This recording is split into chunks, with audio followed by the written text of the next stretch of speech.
Good evening, and welcome to Issues. As you know, Issues is a program that deals with community events and people in the community. This week, we have an interesting program for you. We have the program director from the Center Against Abuse, RosanaVickers. Welcome to Issues. Thank you. My first question, when and why was the Center Against Abuse started? The Center Against Abuse was started in the late 70s. And in cases of domestic violence or abuse, a person needed a place to go, especially if they didn't want to involve their family members or their relatives.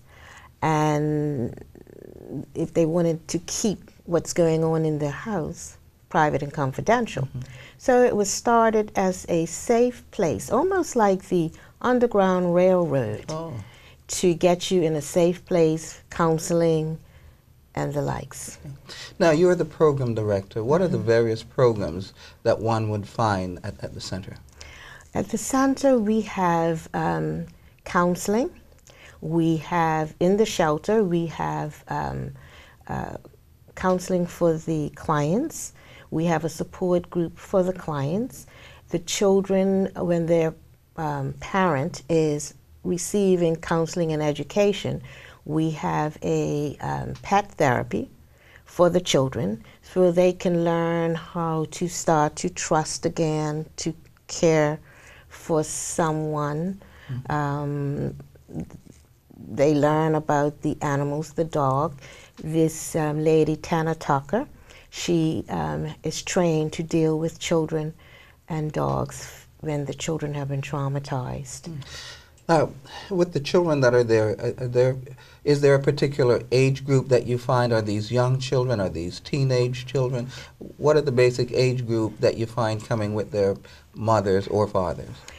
Our youngest client was 3 days old.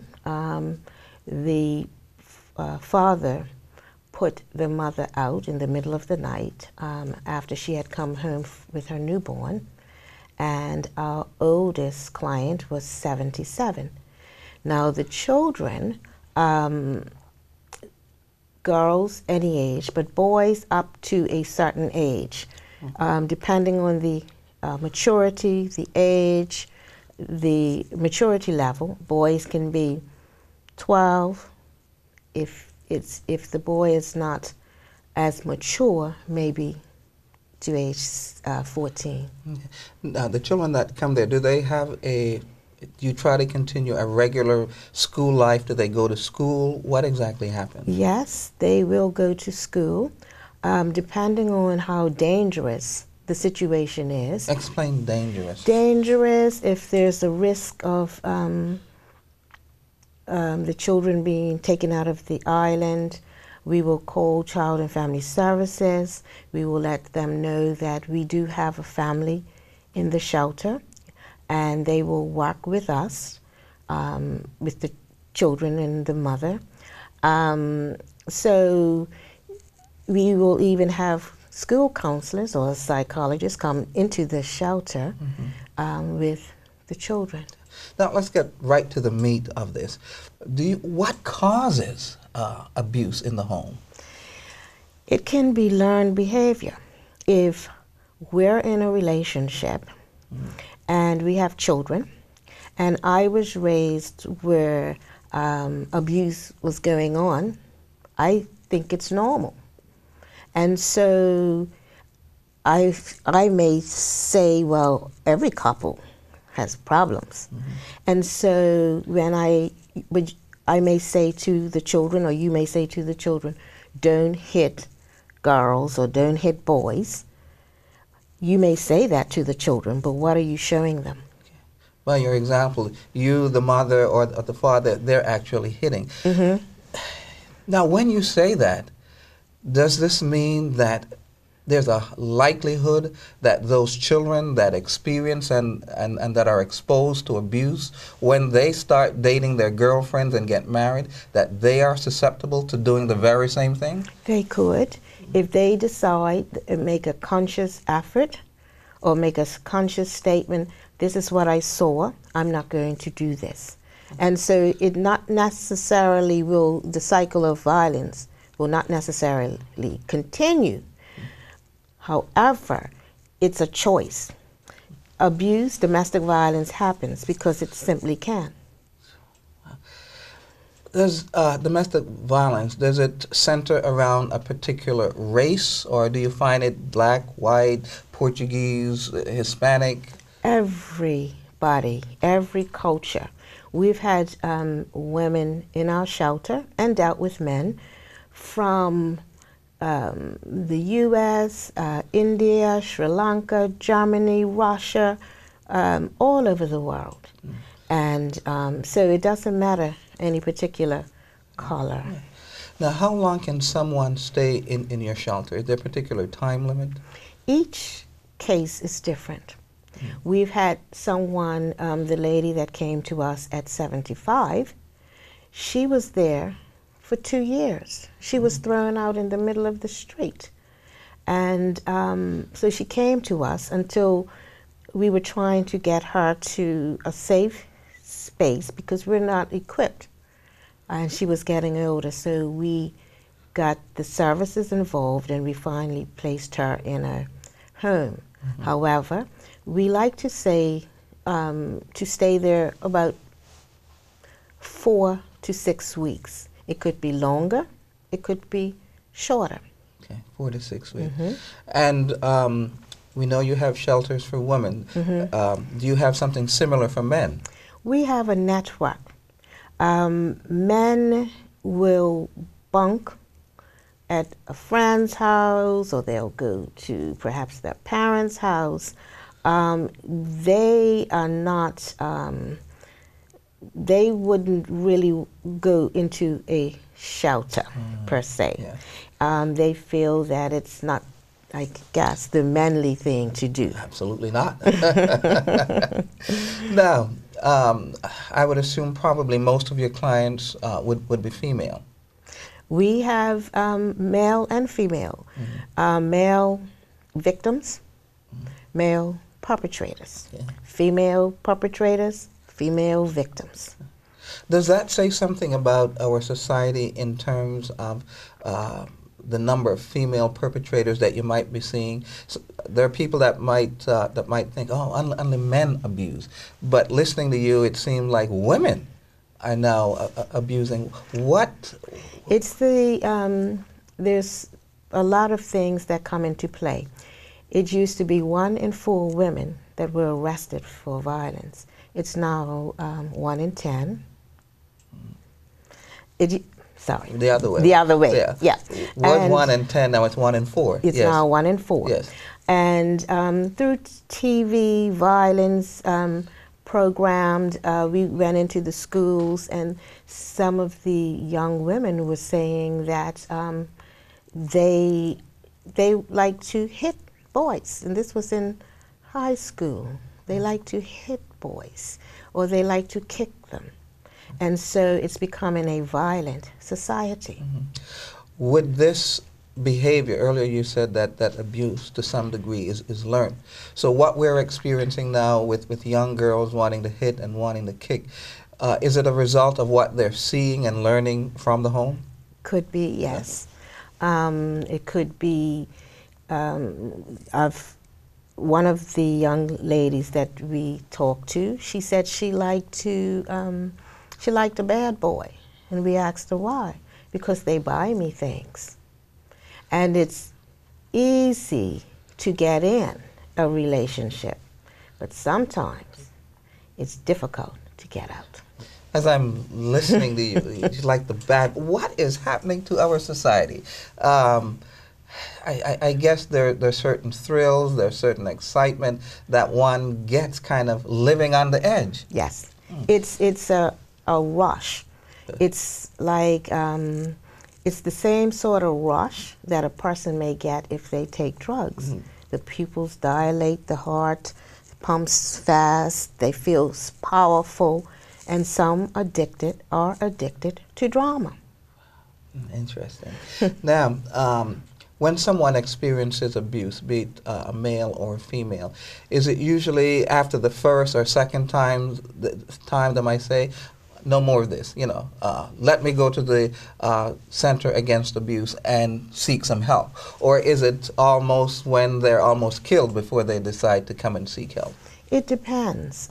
Some, after the first disrespect, whether being called a name or pushed, they will say, no, I'm not going to take this. Or it could be after 40 years of abuse. Do executives, male or female, are they less susceptible to experiencing domestic violence? Executives? Yes. Oh, yes. I've had professionals who perhaps CEO of an exam company. They will come. And I've had doctors, lawyers come because of domestic violence. So do they kind of sneak in the door where they're not seen, come at night? Because it can be, I'm thinking it'd be highly embarrassing if they are seen, male or female, seen coming into your doors. Well, we have a men's office and we have a female office. And there's a lot of activity going on. So no one really knows why they're there. Yeah. So again, I could be wealthy, I could be middle class, I could be poor. I'm still open possibly to abusing. Now, in your experience, how long would it take to, I don't know if it's cure or change the behavior of someone who is the perpetrator or the victim, or can that behavior never change? People come to our organizations for many reasons. It could be their first incident, and most people don't want to be abusive or violent. So I've had people come in and say, I need help. I am sick and tired of me. And so through our programs, we have a program called the Abuse Free Program. And it's a 26-session minimum, and you learn what abuse looks like, because most of us know, but you can't read the signs. Most of us will fall in love with the imposter, the representative. That's the person that comes out and is all nice, and that's who we fall in love with. However, there's always signs. And then when this other person comes out, sometimes women or men stay because they know up front who showed up first. But the front person is the Dr. Jekyll. The person that has come out, that's the real person. How long can someone keep up this Dr. Jekyll, Mr. Hyde? We say, if a person is pressuring you, let's get married, or trying to make the moves on you real quick, that's a bad sign, because they want to hook you in.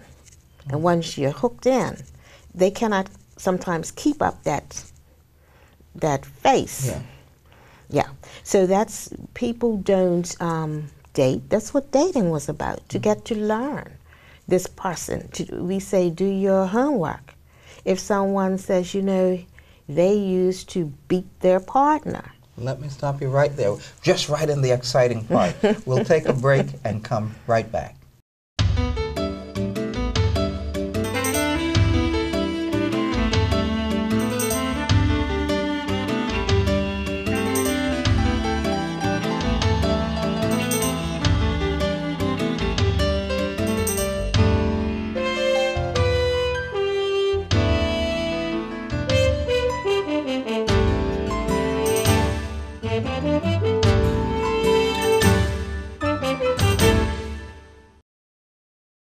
Welcome back to Issues, and we are so thankful that you've joined us this evening.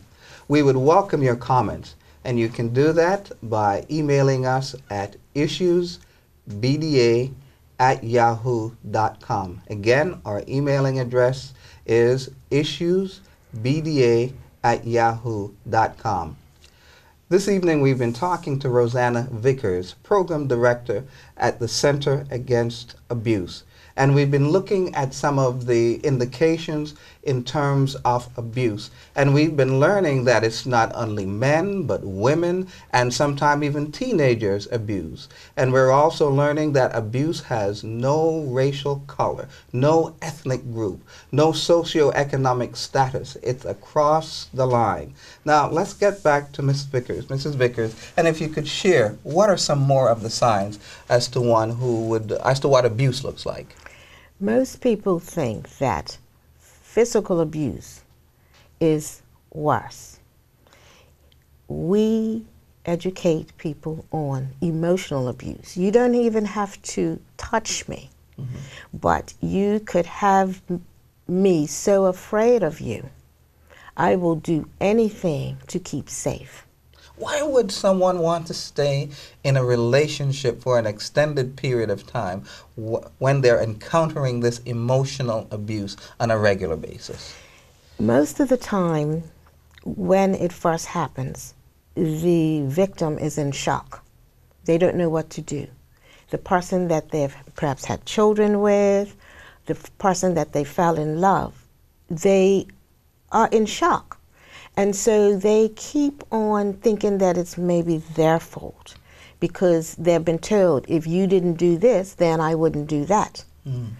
But like I said, abuse happens because it can. Does the abuser know how to love? Does that person really? Because what he or she may be thinking is love may not be, because they're hurting the person that they say they love. Right. A lot of times there's a difference between anger management and a batterers program. With the batterers program, there is a target. You may only abuse me at home. You may take abuse on your job. You may be cursed at or whatever, but you look as this wonderful man or a woman. But once you come home, it's the people, it's the target, it's your partner that will take the abuse and your children. But outside the door, he's just such she's. So the abuser, when he or she is outside of the home, they're able to be Mr. Wonderful, Miss Wonderful. But when they get home, the object of their love now becomes the object of their anger, and they take it out on that person. You ever heard you hurt the ones that you love? Yes. Also, silence is abuse. Most of the time when I have worked with men, and I do work with women, they will check off silence. And they will say, if she's just going off, so I'm quiet, because I know where this will go, and I don't want to have an argument. Well, that is a form of abuse, because I want to say something to you that's bothering me. For you to shut down, I feel that you are not validating my feelings. Does speaking up, the person who may use silence, do you think that maybe they are silent because they may feel, if I speak up, he or she may hit me? But are you then saying... There's a way. Oh, okay. There's a way to get the same results and to validate what the person is saying. Or, I hear what you're saying, I'm listening to you. Let me go over it in my head, and maybe we can come back and I discuss it. So the person that's doing the shouting, may calm down. And sometimes, if it starts to escalate, the best thing to do is leave the house. Another form of abuse is tickling. Tickling? Because you may be tickling me, and I tell you stop, and you keep going on. And I'm saying stop, you're hurting me, and you keep on going on. So you're not listening to me, and sometimes a fight may break out. I never thought of that. Tickling can be a form of abuse. Earlier on, you mentioned abuse in the workplace. Now, I recently, was new to me, workplace bullying. Does the Center Against Abuse, have you experienced any of that? Do you Yes, handle that? we go into organizations and talk about what workplace bullying looks like. The bully could be the CEO, disrespect. It could be the person that gets in your space, wants to touch you, all of that, and how to handle it. There should be policies against certain things. Here in Bermuda, we're very friendly people. And so certain things that could happen could be considered abuse. Could you give us some examples and of what workplace bullying may look like? You said something earlier about getting in your space, getting in your face. Are there any other ways that it looks like? Oh yes, if you're the CEO or I'm the CEO and I like you, well, in order to get a raise, and if you're not entertaining me, well, I'll write you up. You're not performing. Yes. There have been, I remember years ago, there was someone, CEO, exempt company, that had their employee go to their home and clean their bathroom. She needed the job. She had children, so she did it.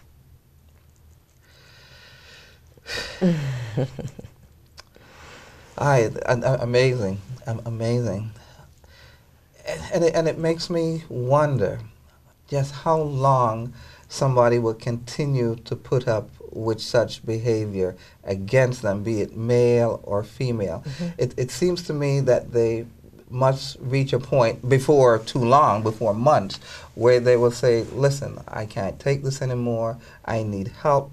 But it seems like in too many instances, they wait until it has gotten just too far. Now, do you help companies write policies against workplace bullying, or your work doesn't extend to that? Our executive director, Ms. Laurie Schill, her background is in HR. And so she is able to help or pull together or help some of the organizations that we work with to give them some suggestions on what to put in their handbook. Now, domestic violence doesn't always stay in the home. The domestic violence can come into the church. It can come into the office.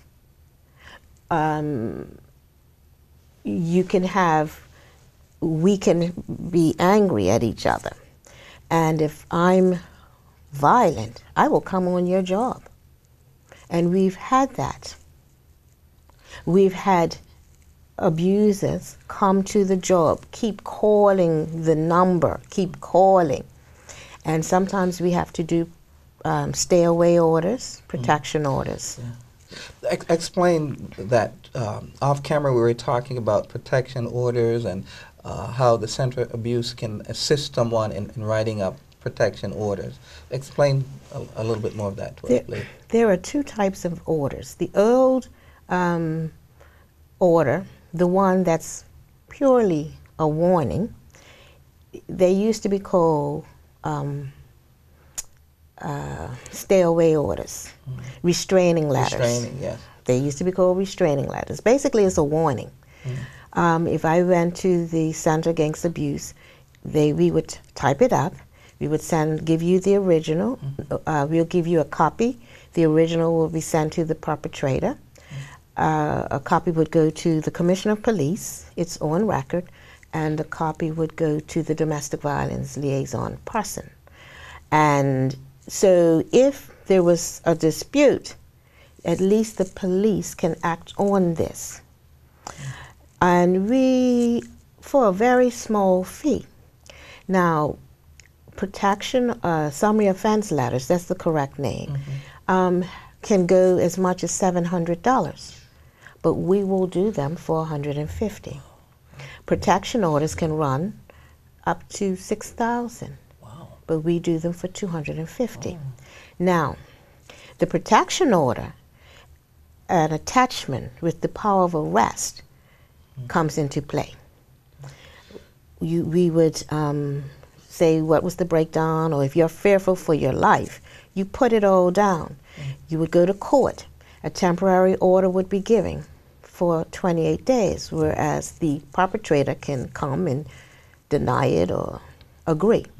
And then you go to court and the judge will issue an order for a year. So the perpetrator cannot come near you on your job or anywhere near you. They could be arrested. Now, both are only pieces of paper. Right, right. You have to be conscious to be safe. And sometimes we've had to get people out of Bermuda for their safety. You see, I'm amazed. And about 1 million years ago, when I was doing my internship for my master's program, I did volunteer in a spouse abuse shelter in Orlando, Florida, and got an understanding as to what the psyche that's involved in abuse. But I'm listening to you, and I'm amazed. Now, the shelter will assist individuals, depending on the situation, to escape or leave Bermuda for a period of time, or maybe forever. Wow. Women or men stay because of love. Maybe they don't have the skills. They've been a stay-at-home mom for 40 years. Everything could be in their partner's name. They don't have any money. They don't have any insurance. Okay. Let me ask you there. So would you advise women, if you are helping your husband build and buy a house, make sure that it is in both names, the deeds will be in both names? Would you advise women to do that? I would. Yeah. I would pay attention to the financial part of the relationship. It's great to be in love. However, you have to, it's all good when everything is going wonderful, but when it breaks down, but there also are laws that protect women. If you've been married for 30 years, I'm entitled, or you're entitled, to some of the assets. Very good. Now, if someone would like to volunteer at the Center Against Abuse, how do they do that? They would give us a call. They would fill out an application, because we are very strict on who comes into our organization. Why do you want to come and volunteer? We do have a shop, a secondhand boutique in St. George's, so a person can volunteer for that. Didn't know that. It just opened in June, and that's for anyone. It's like a boutique. It's not. We don't accept T-shirts. It's upper scale at reasonable prices, but that helps us with the running of the shelter. Or if a person leaves and they leave with the clothes on their back, we help them. Could you just share your phone number with us, how someone would get in contact with you? During the day, it's 292-4366.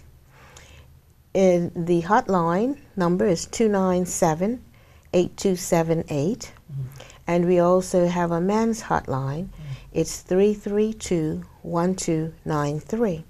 So men call, reaching out for help. Thank you. Thank you, Ms. Vickers. We have been listening to what domestic violence can look like. Some of the things that I've heard has really taken me aback to get an understanding as to what takes place in the homes, or what can take place in the homes. And it is my hope that if you're experiencing domestic violence, that you would get in touch with the Center Against Abuse and get some counseling. Also, as was pointing out, that there are shelters for women and children where you can actually move out of the house and live in these shelters. And in terms of the men, I understand there's networking that can help men find alternative living. Again, thank you for being with us at Issues, and we'll see you next time.